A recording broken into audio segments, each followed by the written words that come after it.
Thank you for joining us today.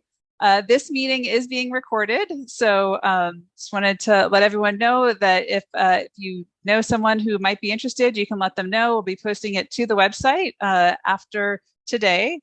If you have any questions during the meeting today, you can use your chat button in the bottom of your Zoom window there, and we are going to have about 20 minutes of presentation first, and then have the rest of the meeting set aside for conversation. So if you want to just put your questions in the chat as we go, we'll get to those when we get to the discussion. And I wanted to say thank you as we're getting started for all of our statewide and local sponsors for their continued support in the Lake Wales Envisioned plan. And with that, Jennifer, I'll turn it over to you. Okay, thank you, Miss Amy.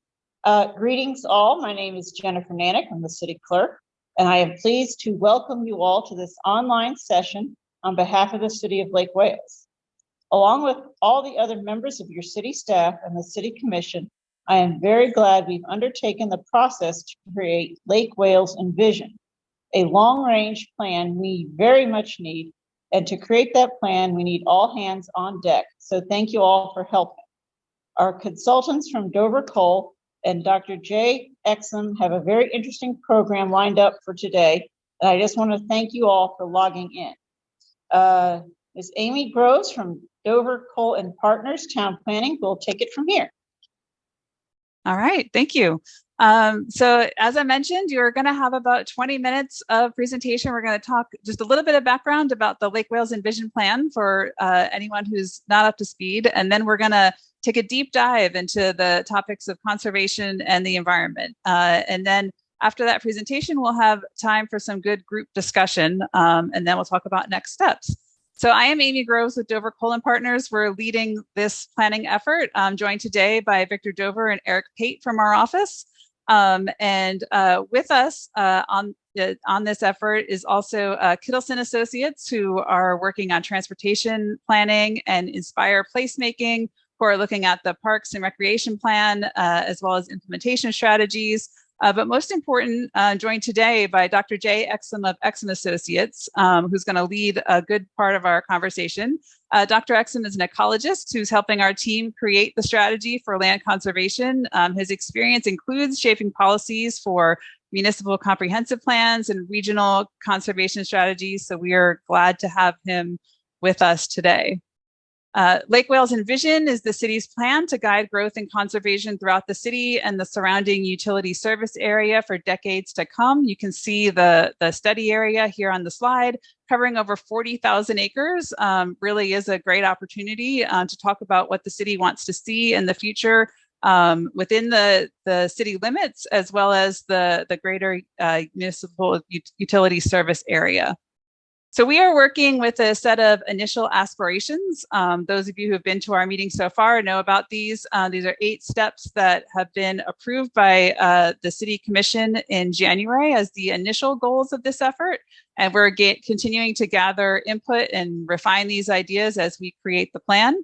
We're going to be talking a lot about number 1 on that list today, which is seeking to assemble an enduring green network of open spaces and conservation land. So that is the focus of our conversation today. So, you know, I see many names that I recognize from some of our meetings so far. So the very quickest of overviews of what we've been up to.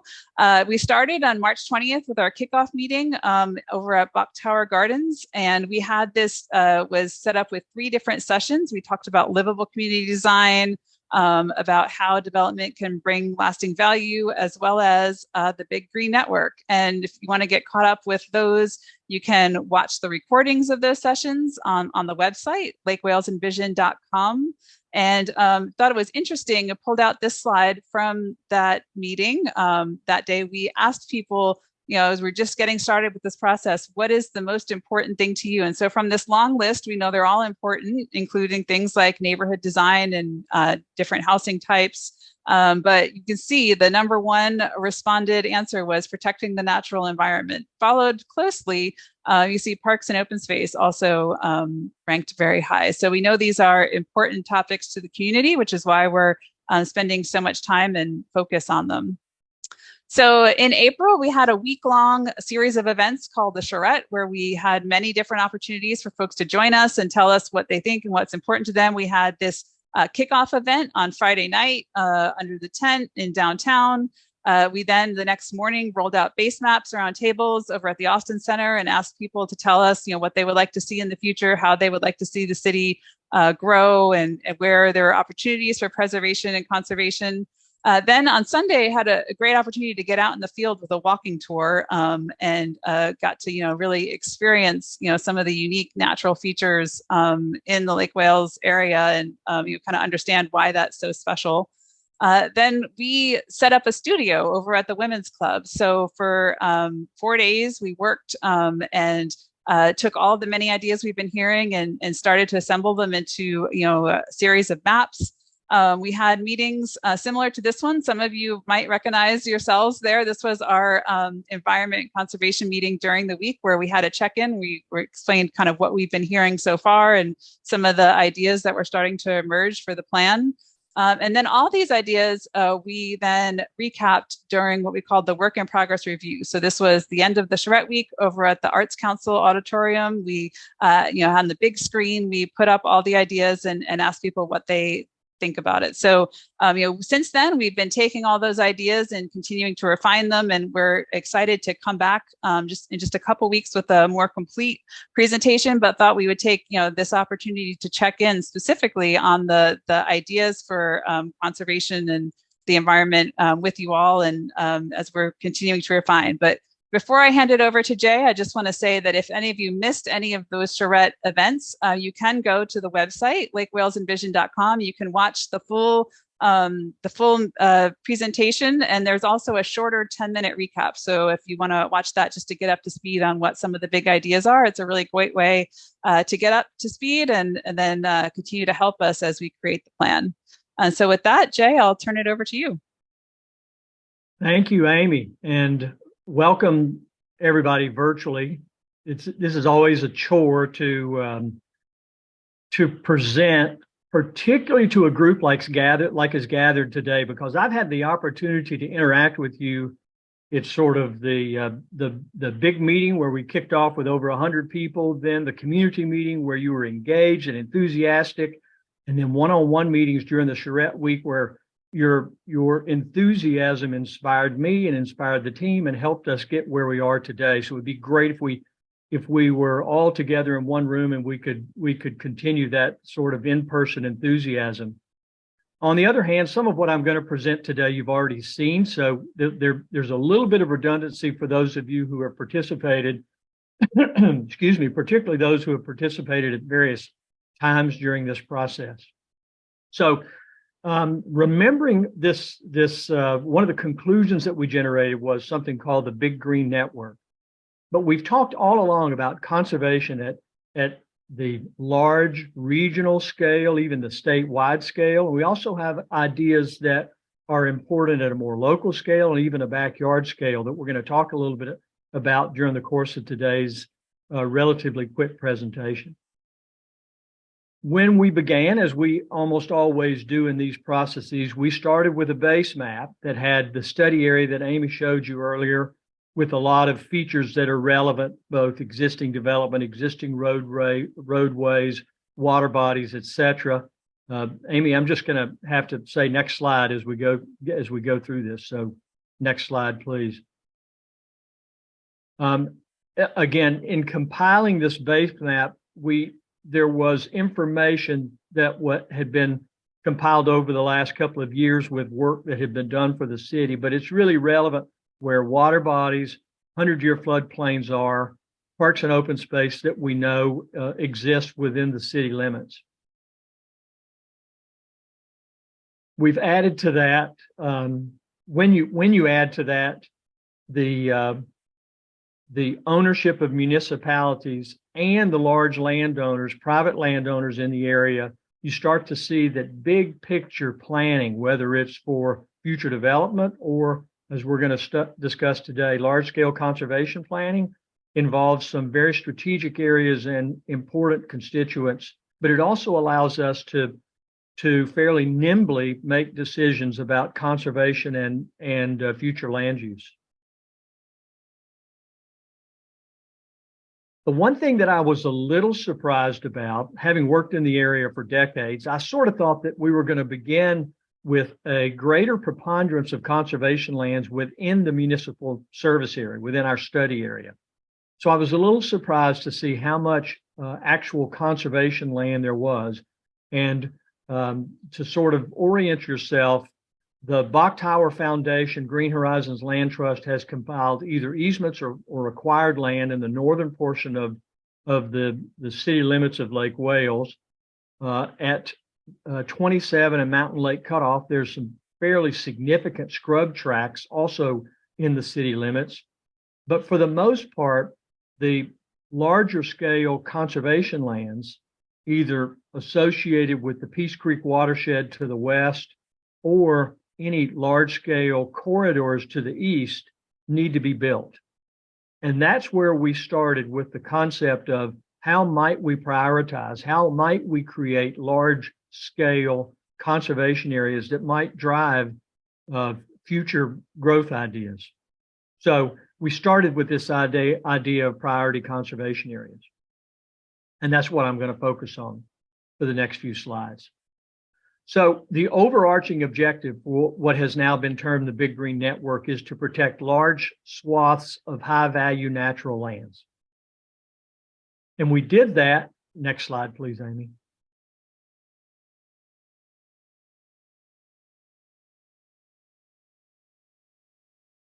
We did that by focusing in three priority areas. I'm going to start off on the eastern side of the municipal service area. The first priority was to connect the historic scrub and sandhill habitats associated to a certain degree within the study area to those tracts north and south, and to a certain degree outside of the study area with the Kissimmee River corridor, where if we zoomed out, you would see thousands and thousands of acres of existing land that hopscotch from this purple corridor all the way to the Kissimmee River.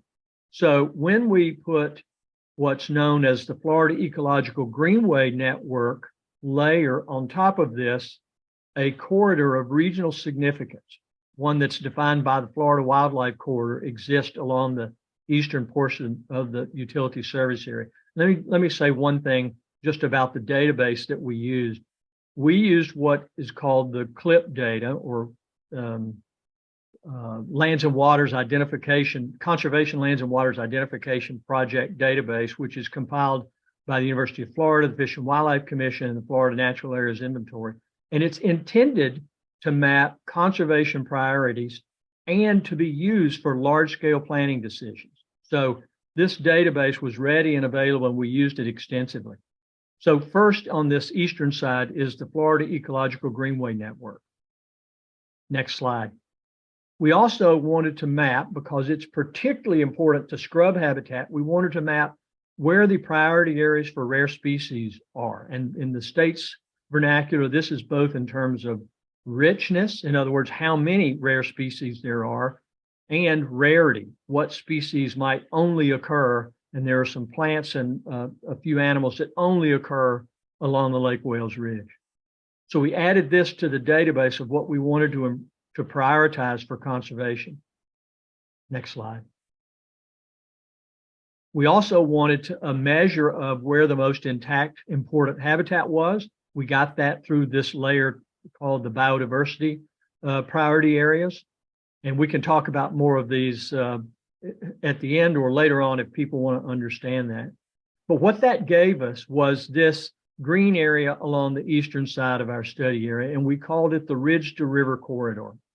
So this is an area of high priority for conservation land acquisition, easements, protection through other mechanisms that we'll talk about at the end of the presentation.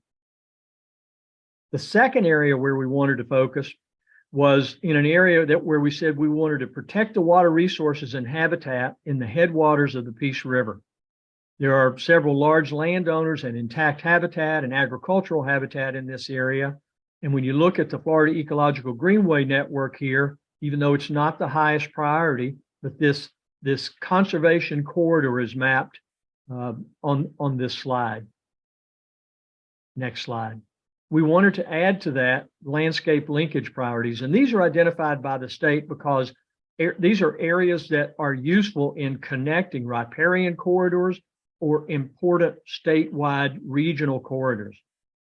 This is a perfect description of this part of both the city's municipal service area and outside in larger Polk County.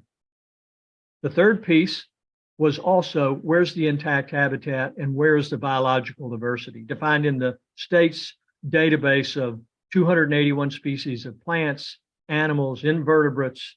So we mapped this to give us an idea for what we wanted to create. That next slide, which we've called the Peace River Headwaters Corridor as the second priority. Third on this list is in the northwest corner of the study area, and we knew that we wanted to protect the wetlands and water resources along the Peace Creek Canal system and connect that to a larger effort with Winter Haven. I'll show some graphics on that in a minute. We started off by saying, surely we wanted to protect the flood zones. That was in that last graphic, and it's okay. And then we wanted to protect priority wetland areas. And in fact, in this area, we would like a real focus on all wetlands connected to the canal to be protected, all of the floodway and flood zone to be connected and protected. And next slide. Again, when you think about where some native habitats are, the priority native habitats fall in those same areas, and it gives us finally on next slide, what we call the Peace Creek linkage. So next slide. When you look at the context of all three of these, you've got the Ridge to River Corridor, the Peace Creek Watershed, and the Peace Creek Canal linkage that are connected both internally and externally as well. So this is a big picture scenario that we think the city can drive that's important locally, regionally, and even to the state in terms of protecting big scale conservation lands. Next slide. I mentioned this earlier, but and we'll talk about it at the end, the importance of collaboration and partnerships, but this sapphire necklace concept that the city of Winter Haven has developed is really consistent with what our objectives were for the Peace Creek Watershed and the Peace Creek Canal conservation strategies. And if you zoom in to that portion of Lake Wales and then look at it, how it's connected to our plan, you see that our plan is synergistic with this idea for conserving water resources that the city of Winter Haven is after. I think the collaboration would come in as to what that looks like, whether that's natural resource conservation, how that's matched with reservoirs, and how it's implemented. But certainly an opportunity for collaboration. The next piece, and I'll segue to Eric in a second, but the next piece is we wanted to make sure that the conservation at that large scale also included what we've called the Little Green Network. One of the things that I did as a part of this project was to map the relic scrub parcels within the study area. We have not done field work on those areas, but there are several hundreds of acres of relic scrub that should be prioritized for protection. And these can be connected with trail networks, interconnected streets, stormwater plans, and even conservation strategies for backyard habitats. And I'll let Eric talk more about this Little Green Network and how it's integrated into the overall plan. Thanks very much, Jay. Hi, everyone. My name is Eric Pate. I'm a town planner, urban designer with Dover Cole & Partners. And I wanted to just run through these few slides here quickly with you. Sometimes it's helpful to look at the study area from another perspective. So this look at it from kind of an angle allows us to have a different appreciation for the scale of our study area, for example, and how the pieces connect. So looking at the base of it, and then seeing what Jay Dr. Exum was able to give us an overview on was that the big green network here. And there's two corridors, the Ridge to River corridor and the Peace River headwaters corridor and the Peace River linkage system there. And then if we start adding on different layers to this, the components of the little green network, or the network of interconnected neighborhood scale amenities, we start to see how the big green network can become part of an interwoven component of the larger green space strategy for the city of Lake Wales. So here we see how a future trail network could support that goal. And then the next slide shows how, with adopting complete streets approaches and strategies, we can see how our city infrastructure itself can support these linkages between larger conservation efforts on the outside of the urban core. And the next slide shows how existing parks and more smaller localized conservation efforts also contribute to the larger effort here. And then the next slide shows how all this, you got to kind of look at it a little differently here and see how this all kind of adds together. This creates a more casual but very critical system of linkages between all the big parts here. And so we start to see how this is all connected, and then continues to then connect to the sapphire necklace there with the city of Winter Haven. And so, here's just another way to kind of appreciate the scale of the conservation strategy behind Lake Wales Envisioned. In addition to that, we've taken a look at how what that looks like on the ground, how new neighborhoods can incorporate components of this strategy. And so, for example, we see here this new neighborhood and how the small parks here and the small green spaces that are spread throughout a neighborhood are important and can contribute to this larger conservation strategy that we're looking at. So here's an example of how a neighborhood park might not seem like an important component of the overall strategy when you're looking at the entire study area, but when we really zoom in and look at the local conditions here, we can see how that little green square, that little neighborhood park, can really increase access to green space and support local biodiversity and habitat for pollinators at a very local neighborhood scale and block scale. Really comes forward there. And so again, here's just kind of an overview of how our strategy for a neighborhood green network can take place. For example, and Amy, if we go back one more slide, again, looking at this, there's a national effort to highlight the homegrown national park. I don't know how many people have heard of this effort, but that's another component of this, is looking to highlight strategies that individual homeowners and property owners can support this larger vision of finding ways to connect the larger green network to the smaller green network. So thank you. I can, Dr. Exum, if you'd like to speak to the conservation village concept.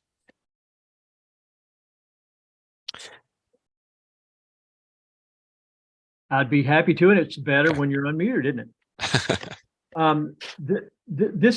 We talk about different development forms and how conservation strategies might be furthered. One of the approaches and we've looked at several parcels to see where conservation villages might make sense. And, this might make sense in a patchwork of old groves, for example, where you link 40-acre groves so that the conservation areas of each of those groves creates a linkage across several hundreds of acres. And the development itself is concentrated in areas that are also linked.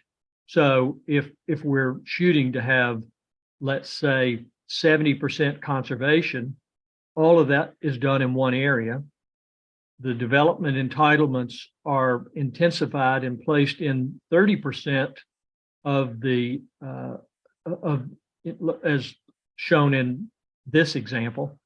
Stormwater might serve as, and other infrastructure might serve as a buffer to the natural areas, and then trails and amenities and open space that can be used by everybody in the village are either in that buffer or perhaps across the entire conservation area, depending on what the use is.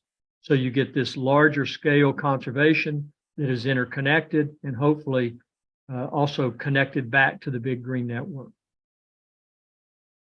So you have neighborhood attributes that are desired, as well as a conservation strategy that is comprehensive and coordinated. So I've created a couple of slides and called these tools for conservation land protection. There's a lot of people on this call who have been, like I, involved with almost every one of these strategies for conservation land protection. And I will tell you, for them to be effective, you have to use all of them to the maximum extent possible. And I think about the public role in policy, regulation, incentives, private role in entrepreneurial activities, and we'll talk about mitigation banks, conservation banks, gopher tortoise recipient sites, et cetera, in a second. And then collaboration and partnerships across not only public entities, local, state, and federal, but also across private. All of those have got to happen to be effective in the kind of conservation strategy that we're talking about. And the way we have proposed it, fee simple acquisition is almost assuredly one major way of protecting the big green network. Conservation easements as a part of the acquisition strategy might prove better for some working lands particularly, and they are just as important. We talked a little bit about the sentinel landscapes and how protection of buffers around Avon Park might also be a way of funding conservation in a portion of the big green network that is the Ridge to River corridor. Agricultural easements to sustain agriculture as a buffer to actually every one of the corridors that we've talked about.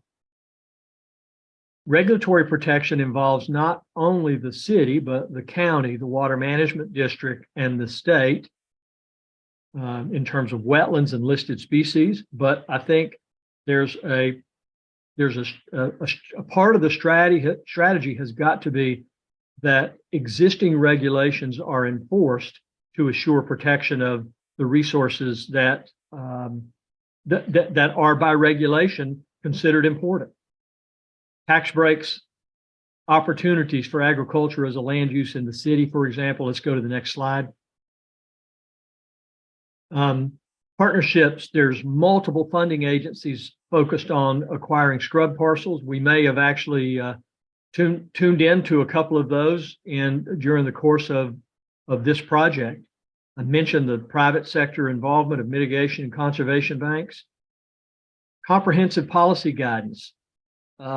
Really, it of course is not in the comp plan now, but if this map that we've been talking about today of the big green network is important and there's consensus about protecting it, the map itself ought to be in the comprehensive plan, excuse me, and it ought to guide future land use in the areas where it occurs. Land development regulations that include transfer development rights, but also protecting important conservation corridors could also be developed if that's something the city believes is a priority consistent with the conservation strategy we're talking about. And then finally, this idea of collaboration and partnership. Yes, it's about money, but it's about implementing plans, policies, regulations, and making sure incentives exist to get private partners involved. So that's kind of all about the big green network. There are other action steps that are at the smaller scale. So we want to pursue this land protection strategy I talked about, but we also want to make sure we're focusing on trail networks that lead to conservation lands. We have native, diverse landscapes along those trail networks that Eric described. We want green building incentives and Florida-friendly landscape certification to be assumed that is just pervasive across the city. There's a Parks and Recreation Plan update that can also focus on connecting open spaces. And this idea of backyard habitat could be a community initiative that is where enthusiasm generated from the group that's on the phone today or on the Zoom today could facilitate that, so that there are whether it's Audubon groups or National Wildlife Federation backyard programs, really get into not only implementing backyard plans, but monitoring the results. So I see this as a comprehensive strategy. I keep going back to the fact, and I told Amy I wanted to have the aspirations from the initial work up there to show that the number one aspiration was this connected green network, and I'd like to see that enthusiasm is sustained. So I posed a couple of questions.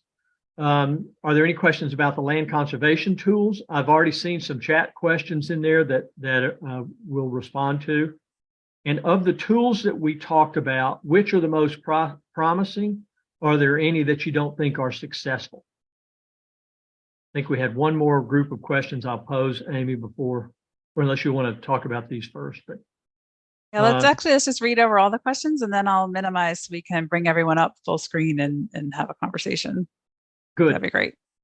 And then are there, of those tools, which ones should be prioritized or implemented sooner than others? And I think the last one is, have we missed any? That's right.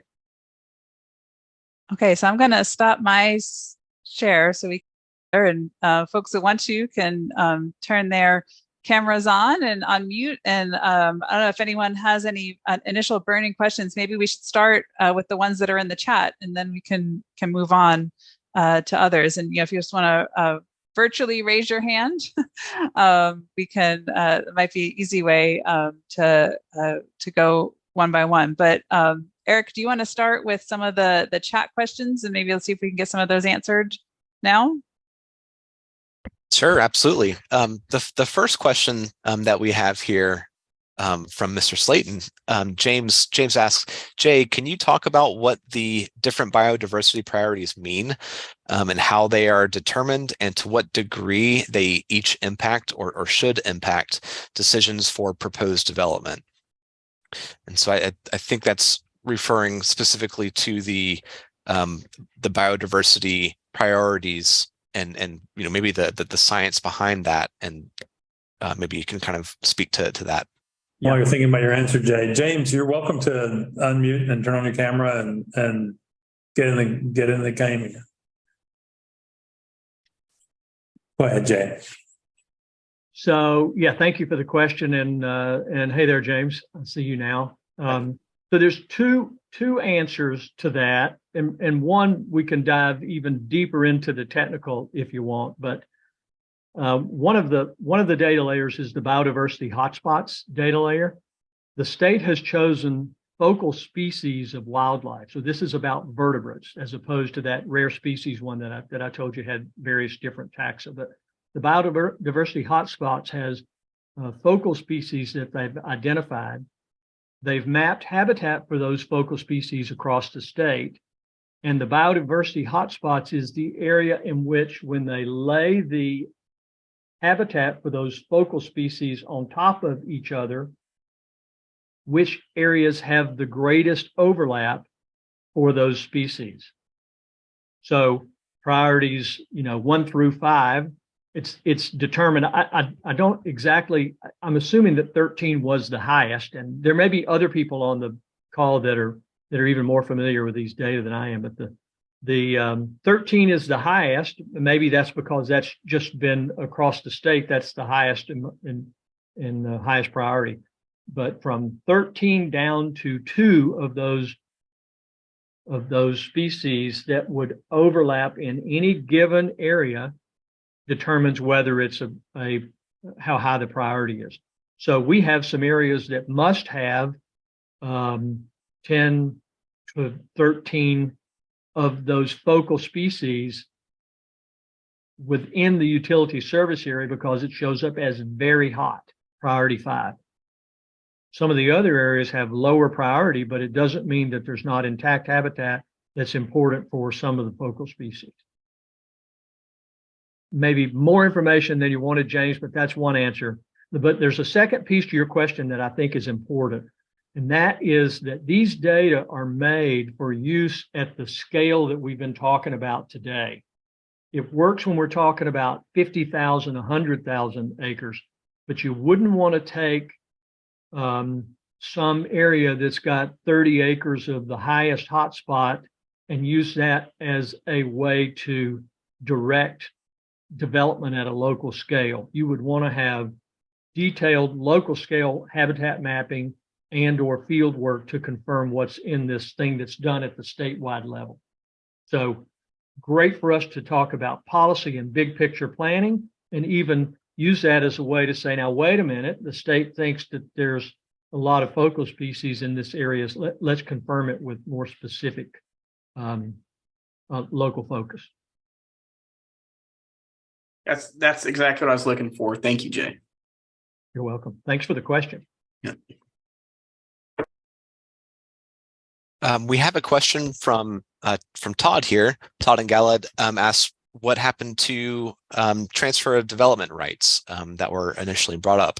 And Jay, you mentioned in your slides the concept of transfer of development rights, and maybe there can be a larger conversation here where we kind of go into what that could look like in Lake Wales Envisioned and maybe other communities' previous experiences with it.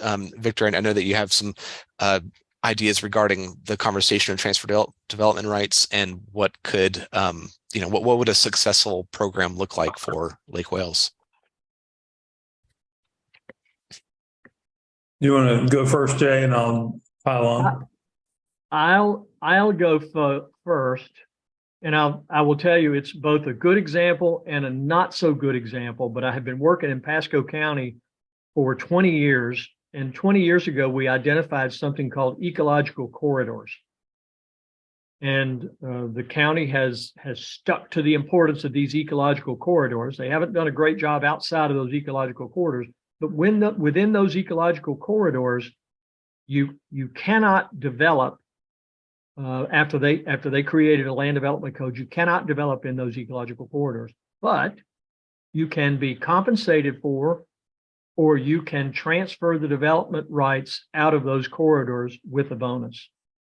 So where it's been successful is where there is a specific resource priority, and I'm talking about for conservation planning. There's a specific resource priority with a definition of how the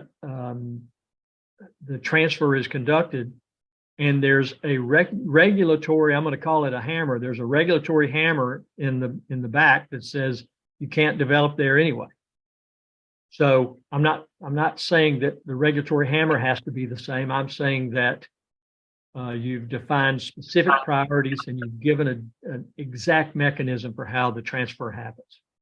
We've also been involved with it at larger scales and in other municipalities, but that's one that works specifically. Do you want to have a follow-up for Jay before I pile on? I just wanted to state, that I like transfer development rights, but you have to have leadership that will promote that. So if a developer comes in that wants a certain development in a certain area, talking to the commissioners or talking to the leadership has to back that up. Well, you led right into what I was going to bring up, which is essentially the idea is that there's a finite set of use rights that are severable from the property, and you could break them loose and sell them to somebody else. They could stack them on top of whatever rights they had and build more in that place. So let's just, in a hypothetical example, say someone had rights to develop 100 dwelling units, and they really wanted 200 dwelling units. Under a successful TDR program, when the model would be that they would go to someone else in the sending area and say, hey, for my receiving area, I'd like to buy your 100 units worth of land use, and I'll pay you for that. And then use them on my property. So now I can have the 200. And that's done according to some sort of formula. And only those receiving areas are designated by the local government as places where you really want more development on purpose, not as places where you're trying to push development down, but rather you want to encourage it. Now, keep that in mind. That might be a place where you have transit service, for example. So you'd like to get people close to where they have ways of making their trips other than driving everywhere for everything. That's an example of a typical TDR receiving zone. Well, okay, the trouble is, if the same landowner, instead of buying your 100 units from your property out there that stays in agriculture, goes to the city commission and says, may I please have another 100 units? And they say yes, because remember, the receiving area was an area where you want development. Where a city commission, for all those reasons I mentioned, might be inclined to encourage more intensive development and have good reasons for doing that. If they say yes, there's no reason to pay somebody else for their rights from some outlying property that you were trying to conserve. So the market for severable use or transferred development rights only works if you just can't get permission to build that more intense and lucrative development unless you pay somebody outside in the sending area for their severed uses. And that gets more complicated as we start to look at moving properties from outside the incorporated city limits, where densities relatively low, not quite so low if you have sewer, not quite even that low if you have water and sewer. And if you're bringing them into the city, the next thing that tends to happen is that land gets remapped for a significantly higher intensity of development because it's urban. And that process is basically duplicates what the TDR would have done. If you are going to get TDRs to make your development denser, but you could just get it by rezoning or get it by annexing, why would you? So it's really easy. If you can Google this, it's really easy to find examples of transferable development right programs that have failed for the reasons that I'm describing. You can also find examples where it worked really, really well, but it required tight coordination among government and the idea that there was a base level of zoning you don't get above unless you buy those rights from somewhere else. Which leads me to an idea that Jay and Eric and Amy and I have discussed, which is, while not ignoring TDR, so we want to include that as a tool. We might also focus and maybe focus more on consolidating of development rights on a given property into less of the land. That's where that 70% open space that Jay talked about before might come into play. You can say to a developer, well, if you build a little bit of development everywhere on your whole land, this much is all you can do. But if you'll push all your development over into a smaller footprint, so that you can preserve 60, 70% open space, you can have something extra. You could have 1.5 times as many units or square footage, or you could have a faster permitting process or access to various incentives and things for having done that.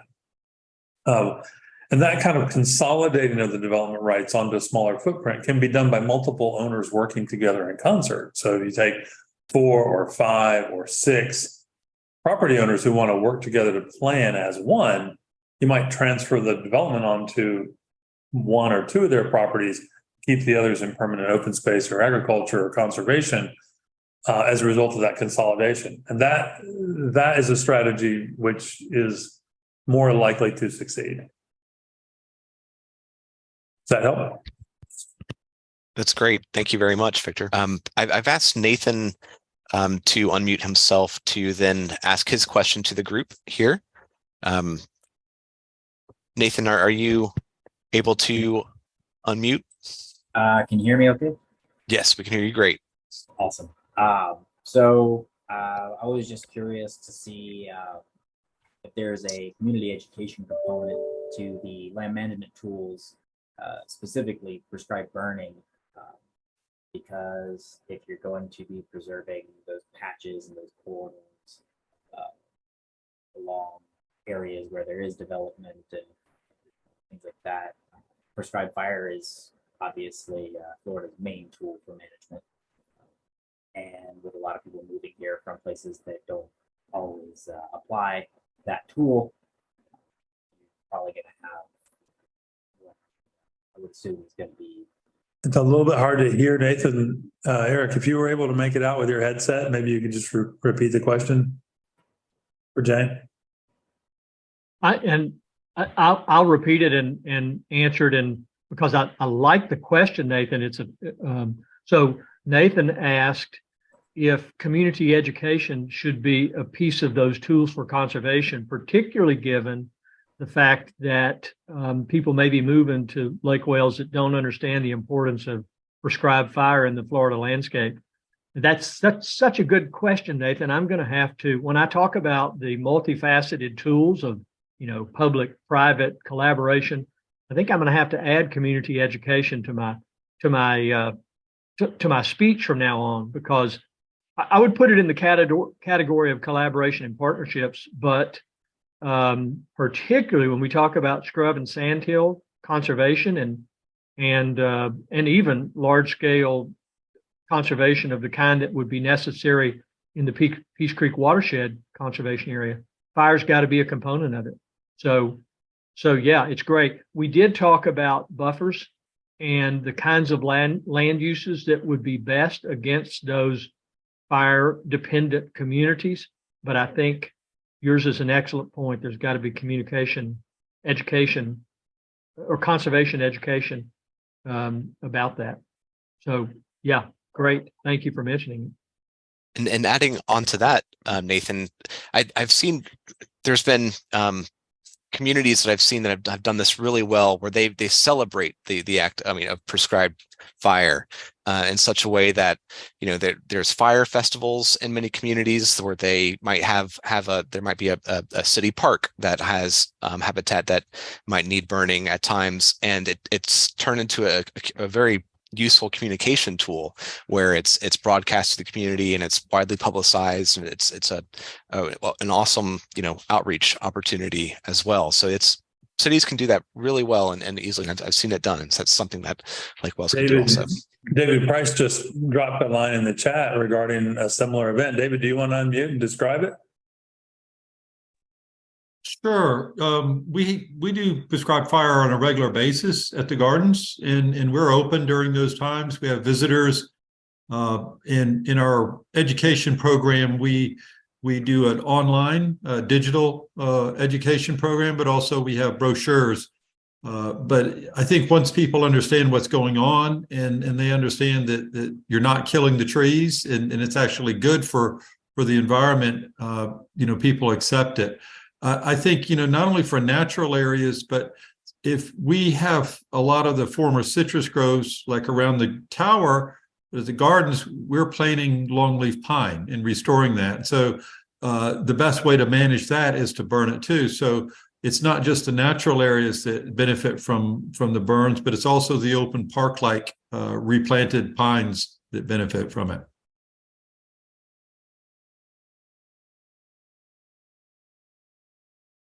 That's great. Thank you, David. We don't have any questions lined up in the chat here, so I wanted to just kind of open it up, see if anyone's had any thoughts come to mind, or from Jay, Victor, Amy, if we have any thoughts from those questions. Like we have a hand up, Mr. Slayton. Yeah, sorry, I was working on a chat, so I just want to talk about this transfers of development rights. So I don't know how this would work, but can they be multi-jurisdictional, through some sort of partnership with the county? Because I know that most of the conservation land lies outside the city limits in unincorporated pulp. And it seems like we want to increase the densities around the cities. And if there was some mechanism to do that, we could conserve that land while, forcing the people into the urban areas. Is that even remotely doable? If the multiple jurisdictions want to cooperate, they can cooperate. I think it does make it more complicated, of course. And the very nature of your utility service area interlocal agreement is one of those forms of cooperation, James, between yourself and the county and the other utility providers. I think you can do it. Though, again, transfers of development rights aren't our only tool for getting some of that green stuff that's out in the county to stay green. Another really big one is targeting those areas where they've been identified for the reasons Jay described for the funding to acquire them or acquire conservation easements, because the county is now, with it as a result of last November's referendum, a significant source of conservation land acquisition funds. And obviously Lake Wales needs to get out there and say to the county folks, the committee that are overseeing those funds, these are some areas we think, when it comes to spending Lake Wales' share of this important county funding, these are the areas where it should go for reasons that'll benefit Lake Wales, but also have county-wide benefit.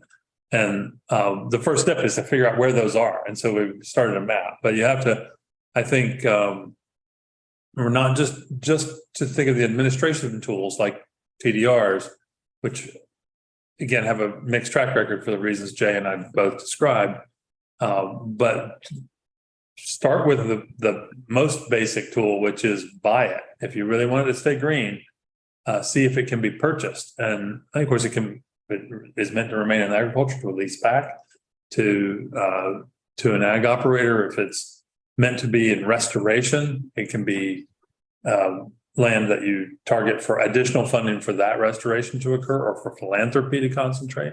But getting it on the map is step one. And we put it this way in today's call, but it seems to me the Big Green Network is like a generational project. It's like sending men to the moon. It's a big deal. It's going to take a long time and involve a lot of heavy lifting, big asks, big checks. It's ambitious. Think of it. Take the 5,000 acres or so of Tiger Creek Preserve and add another 9,000 acres on that side of town, another 9,000 acres on top of that on the other side of town to create these twin green belts. That's a big, ambitious project. And I don't know how far all that conservation funding will go, even if the program is extended and expanded over time. So we need to be looking at those other tools, the administrative ones, like consolidating development rights, transferring development rights. Zoning wisely is also one of those tools. But the first one is funding.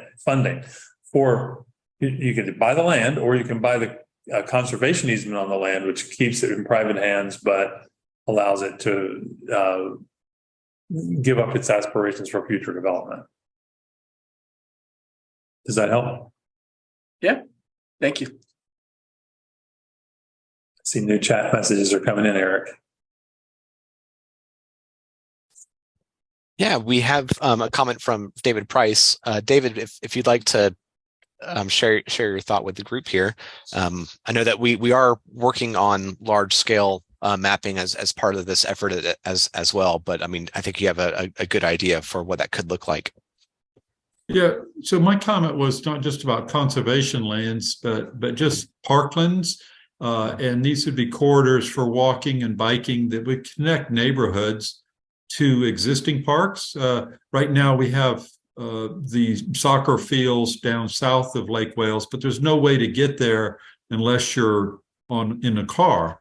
And so as development happens around the soccer fields, is there a way to set out corridors now that when development does come in, we could either require developers to set aside land for those corridors, or we could have transfer of development rights. But as I see the whole utility area being developed out, I think there's a need to set aside this public land, if you will, because if once the development happens, it's going to be impossible to try to establish those corridors. And so as development happens around the soccer fields, is there a way to set out corridors now that when development does come in, we could either require developers to set aside land for those corridors, or we could have transfer of development rights. But as I see the whole utility area being developed out, I think there's a need to set aside this public land, if you will,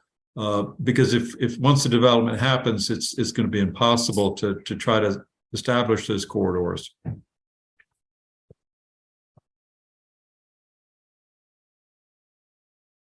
So yeah, I think Victor asked if I could pull up this image while you were talking, and so I think you're right on track with what we're thinking about in terms of this little green network, and we do need to come up with a better name for it. I'm curious if anyone on the call has an idea. Let us know, or let us know after. But it is this idea of identifying those key corridors throughout the utility service area. You can see kind of where these dashed green lines are overlaid. That these are areas where there should be opportunities for trails or new parks, or an interconnected system of smaller green parks and trails and community amenities. And Eric and Victor, if you want to speak any further. Well, that network was begun by the founders of the town when they created the generous parkland around Lake Wales itself and around Crystal Lake. And then that's been expanded upon over the years. And the city has new parks in the works toward the core and outside the core. So those were really the beginning of this internal green network. That's the sibling of the giant green belts that need to be created east and west. We've spent most of our time on. Dr. Exum, as a scientist, is going to concentrate on the big area where he can get a map and say, there's rare species sited here, and there's a upland to wetland water connection in this location that's critical for water quality. And that's one way we can get at where there needs to be a green component. But there are other ways, like identifying a scenic backdrop for its cultural value and the view that it is always provided, or gateways, or neighborhood parks and greenways and trails.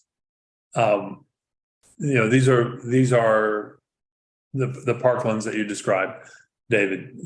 These are just as important, but we don't have the scientists identifying sightings of rare species in those locations. What we're looking for is more ways to connect human beings with green space and improve quality of life in the neighborhoods. So there are two pieces. When new neighborhoods are developed, they should be developed with green space in the plan. If it were up to me, we would do what John Nolan or Frederick Olmsted Jr. would do, and that is start with the green parts, design the public spaces first, including green, interconnected, tree-lined streets, but also parks and squares and greenways and open space as part of the development design. So that's one way that pieces of a little green network can be created. But then what about neighborhoods that already exist? Well, that's where projects like identifying how to implement the Ridge Scenic Highway Trail, for example, would come in, or building out the Parks and Recreation Master Plan would come in. So anyway, did we get any suggestions in the chat so far for a better name than the Little Green Network? It's only little because the Big Green Network is so big. There's nothing little about it.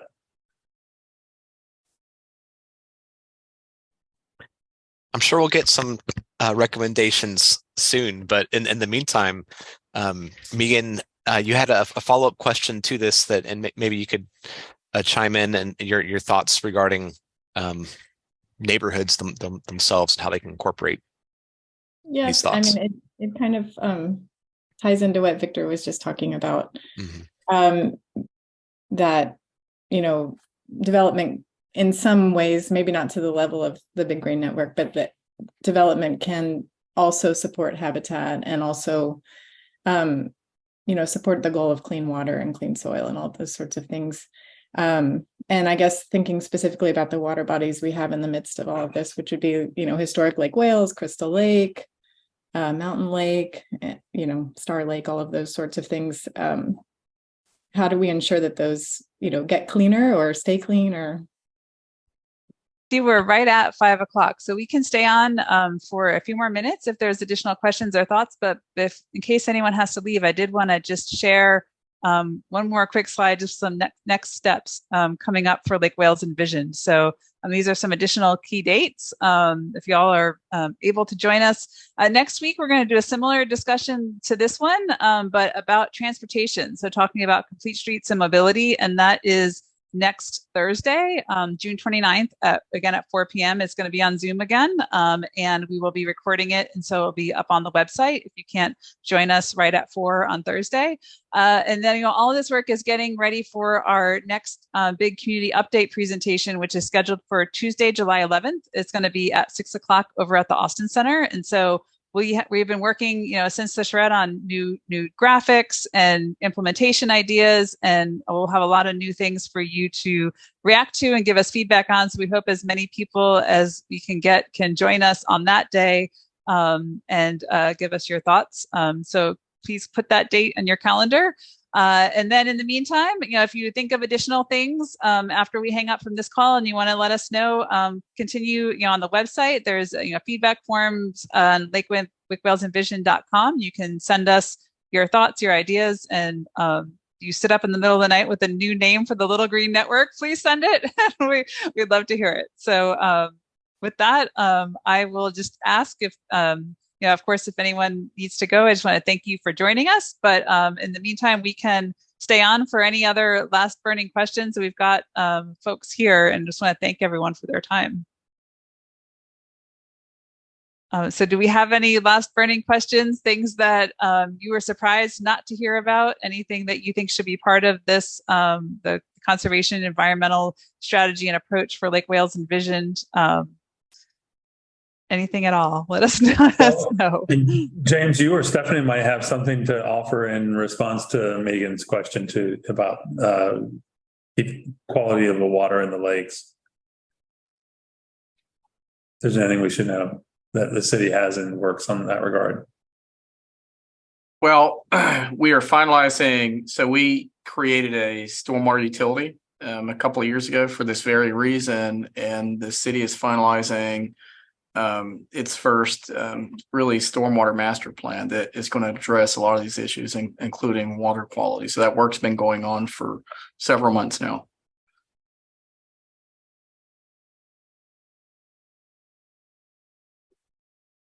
And James, is that going to be released publicly that we can see what the details are? Absolutely. Great, thank you. Right. Ms. Carla Campbell, I saw you turned your camera on quite a while ago. Did you have a question you wanted to ask the group? No, okay, all right. Well, just real quick, I'm just curious, and maybe you've mentioned this in other meetings I've missed, but where do you see this progress going in the next 6 months or a year? I mean, I know this is a long-term plan, but if you were to have your wishes, what would be the first steps in the next 6 months to lead us to this venture? That seems like a question bigger than the Green Network. Are you talking about all of Lake Wales Envisioned or just this today's? Well, if we were to be sitting down to another meeting in 6 months or a year, I guess I'm just wondering what. I haven't been a part of a process like this ever before, so I'm just curious where the vision is going for the overall time frame.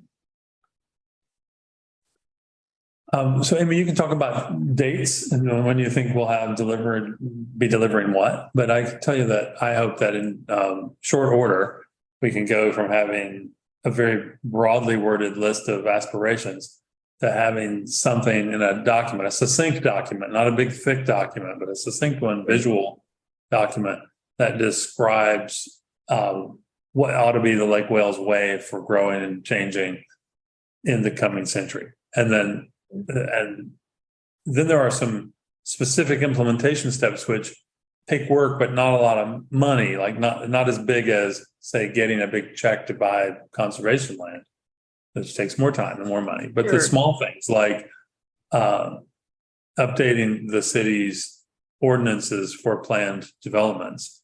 I think we've heard quite a few times from folks looking at projects, whether it was board members or city staff or others, saying, gosh, I wish we had more of a tool in the ordinance to steer that developer's proposal into what we want. The city doesn't have, for example, a tool specifically for creating traditional neighborhood developments, but there's a lot of discussion through Lake Wales Envisioned about making traditional neighborhoods normal again.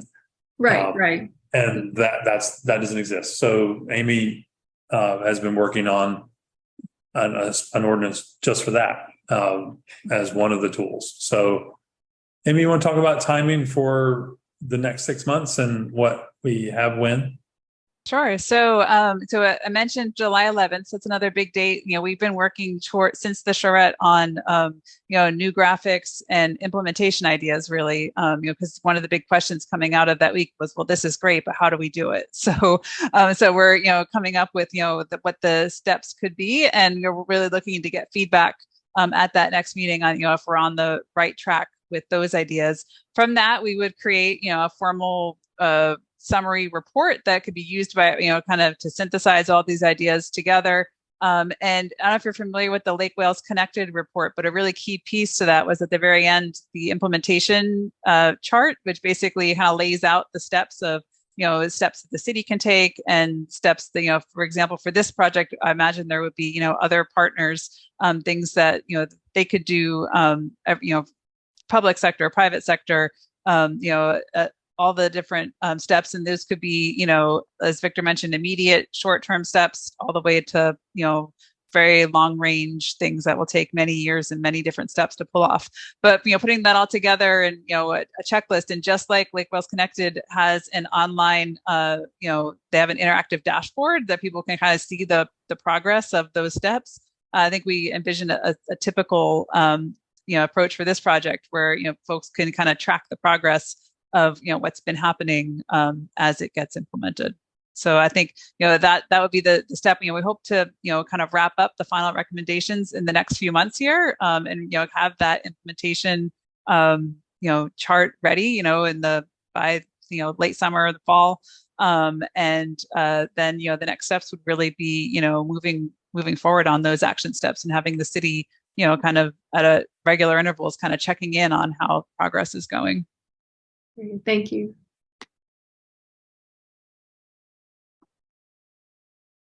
It's no small thing. You're pressing the reset button on your whole town building culture. So, right. and there will be some hiccups along the way. They won't all be smooth, but if everybody works together, you can do it. Thanks, everybody. All right. Well, thank you, everybody, for joining us. We're going to wrap up this session, but hope to see you next week and in July. And thank you for taking your time this afternoon.